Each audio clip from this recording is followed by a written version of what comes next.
Kamusta, kaibigan? Tayo po'y nagbabalik sa isa na naman pong panibagong video.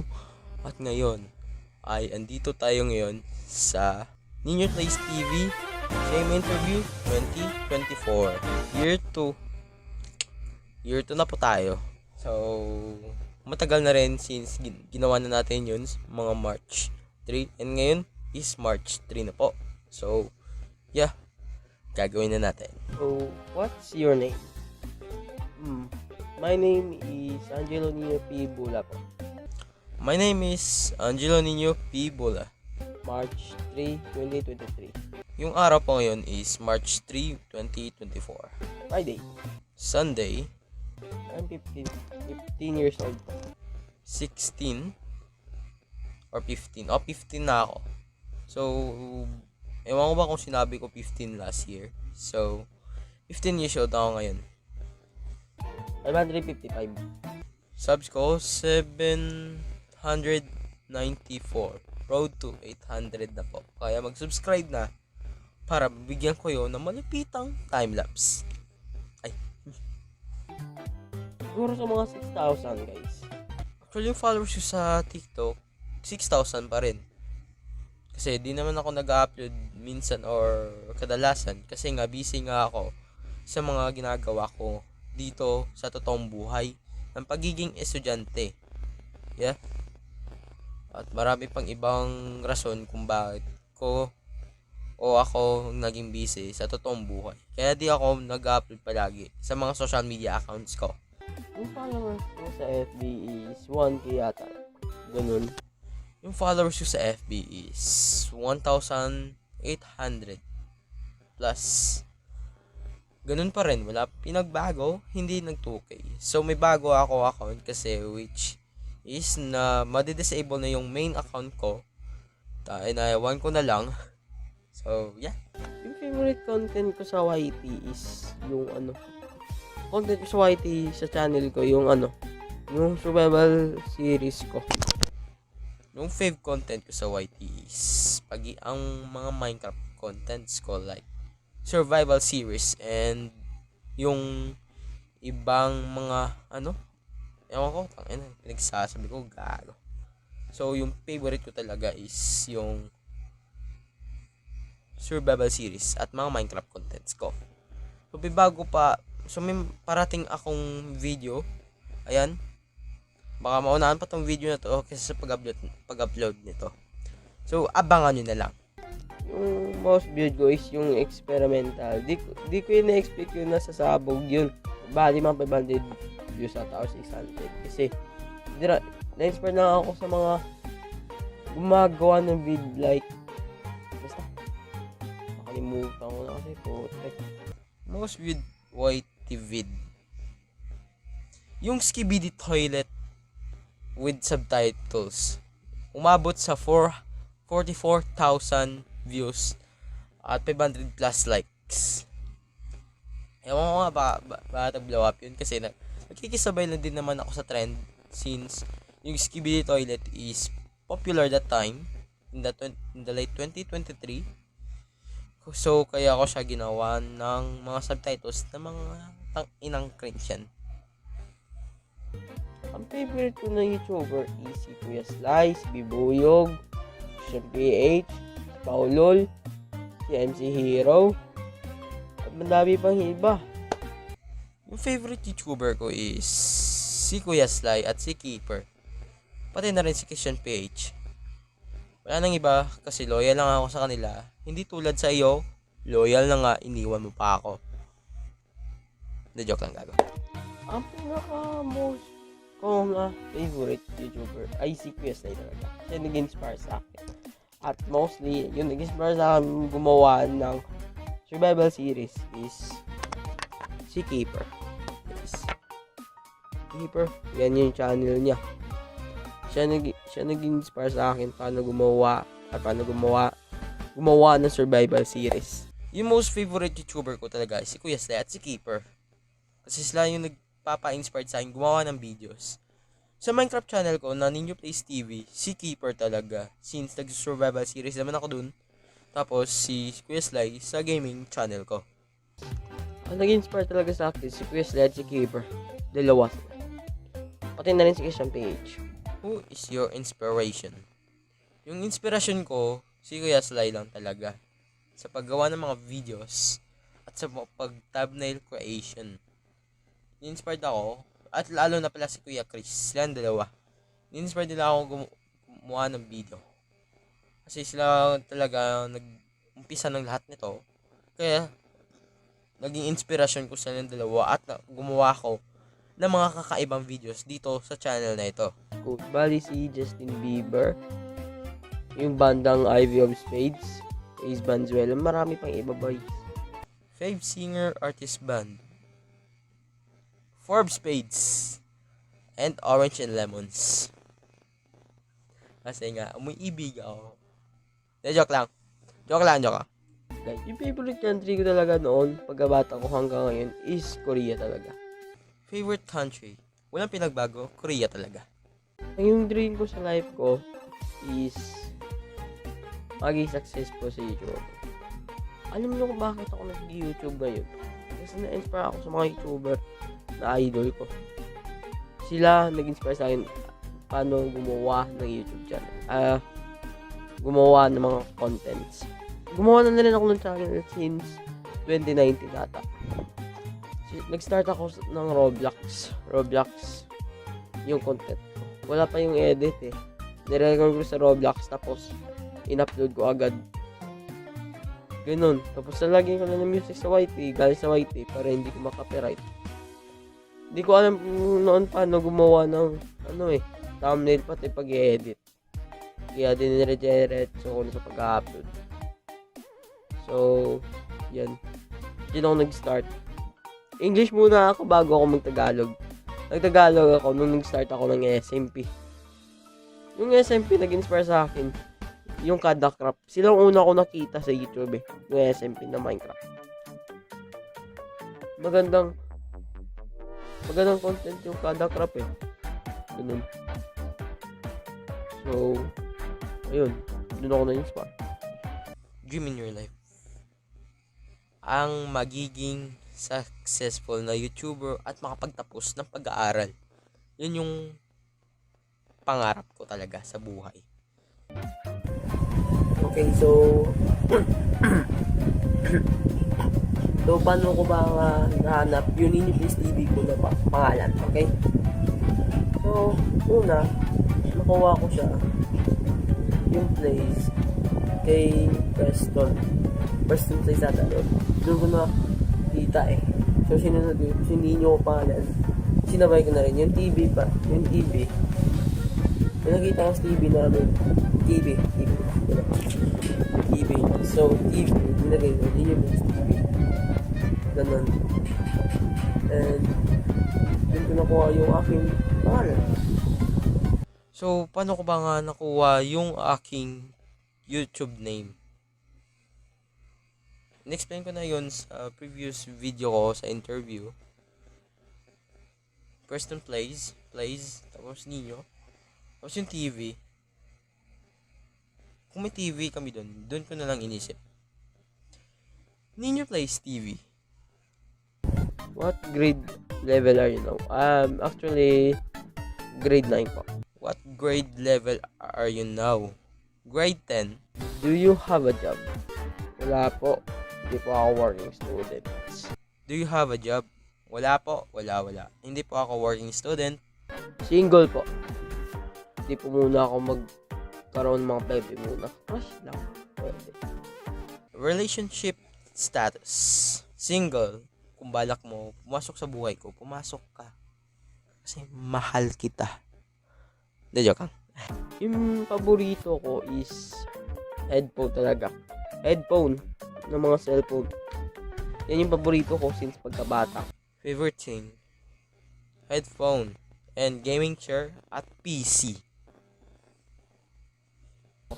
Yes, meron akong sariling kwarto. Do you have your own room? Yes po, meron. Dito na po sa aking studio. Studio tour sa 1,000 subscribers. Kaya mag-subscribe ka na. Actually, wala pa po. Bibilip lang ako at Pag-iipon ako para makapagbili ng gaming chair. Do you have a gaming chair? Wala po akong gaming chair. Hindi pa ako nakabili. Kasi puro ako gastos ng gastos. Kasi nga, gastador ako. Yes, meron po ito. Do you have your own PC? Meron po. Andun sa piyak. Sa kabila. Putol. And yung favorite subject ko is subject ko Filipino at Aralpan, Mape, at Math. Apat ang baboy ko. Yung ESP kasi sa high school, hindi ko na gusto. Pero, so, mid lang. So, My favorite subject is Filipino and English. Kahit hindi ako marunong mag-English, kaya ko pa rin mag-English. I love you. what age you starting dance? Ha? Kasi tanong yun. Okay, sabi daw, anong edad ko nag-start ako tumayaw? So, nag-start ako mga 7 nata. Kasi dami yung paborito eh. Like mga old songs ni Papa. Like yung Air Supply. Dami nila like. Basta nakalimutan ko na yung kanta kasi. So, yan. 7 years old.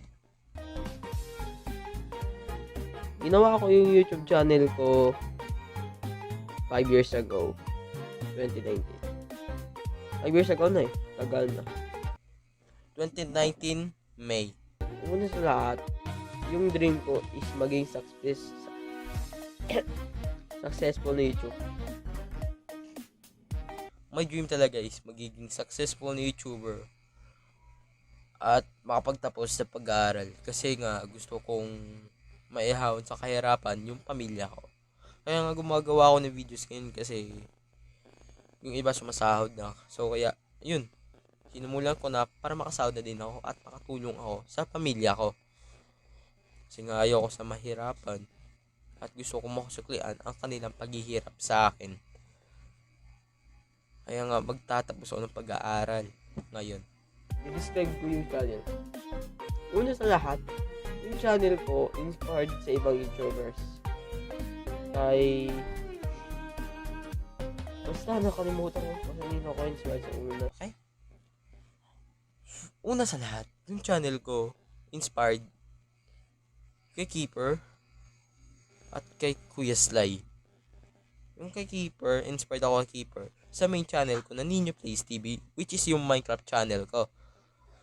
Kasi nga, nakikita ko yung mga videos niya kasi na-inspired ako dun kasi yung mga editing at yung pag-ano niya, paglalaro o may potential kasi na-inspired ako kay Keeper kasi nga yun, yung editing niya at mag-improve unti-unti kasi nga ewan ko na pinagsasabi ko sensya na. So tapos yung second channel ko na gaming channel yung kay Kuya Sly, inspired lang talaga ako kasi gusto kong maging sikat na may inspirasyon sa pag-YouTube. Yun, kasi nga ewan, kaya nga na-inspired ako sa kanila at gumawa ako ng mga kakaibang videos dito sa channel to at sa ibang channel. Kaya check out nyo yung mga channel ko. Una sa lahat, yung crush ko is cute. Maganda. Pandak. Okay sa akin pandak. Importante maganda. And morena. Okay, ito na naman tayo. Bago na to. Hindi, joke lang. So, okay. Subscribe.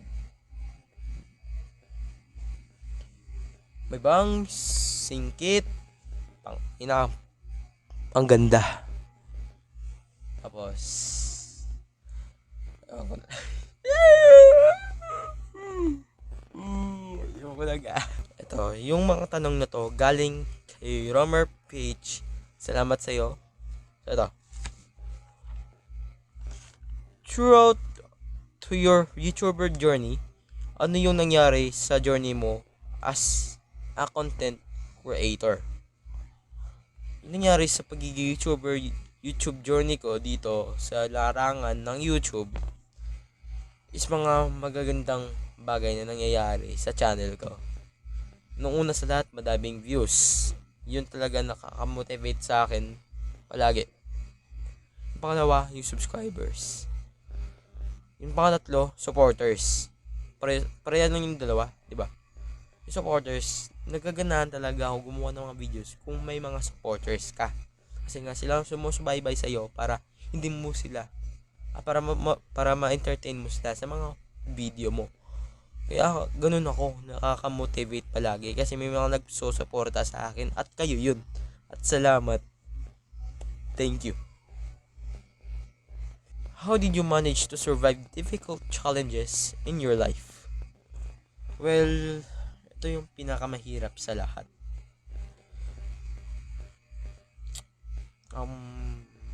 Mag-survive sa mga difficult na challenges sa buhay mo. Naranasan ko na to mga back 2023.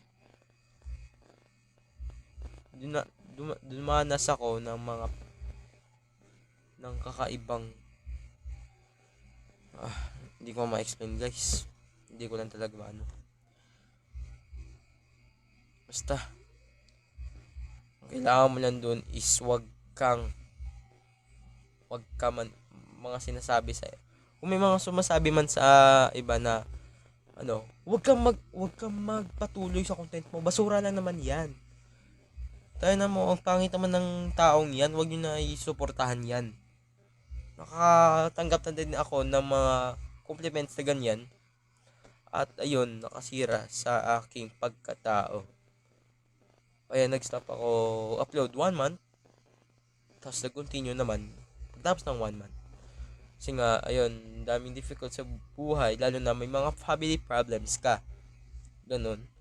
Tapos plus pa yung school problems mo. Yung academic performance mo. Lalo na yun. Kasi nga, may fear ka naman kung papagalitan ka ng mga magulang mo kung bagsak ka. Kasi ayun yung ayaw ko. Gusto kong makapagtapos ng pag-aaral para lang sa pamilya ko. What did you feel when you reach 100 subs for the first time? Ito, yung importante sa akin. I reached 100 subs 4 years ago.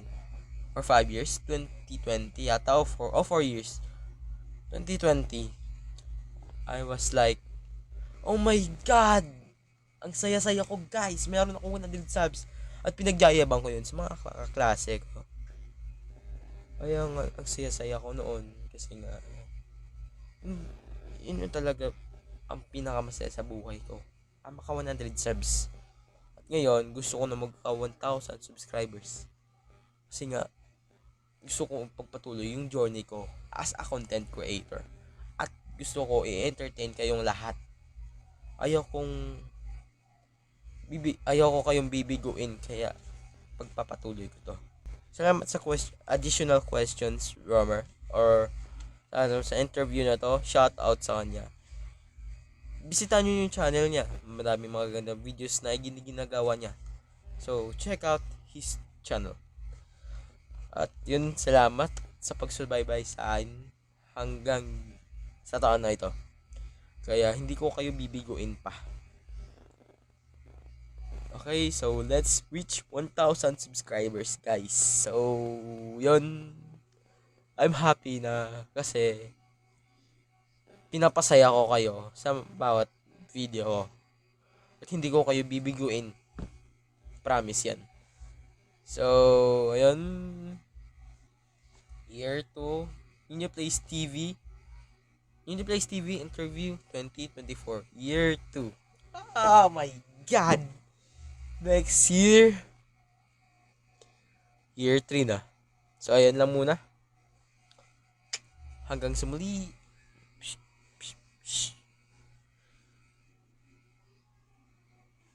Paalam.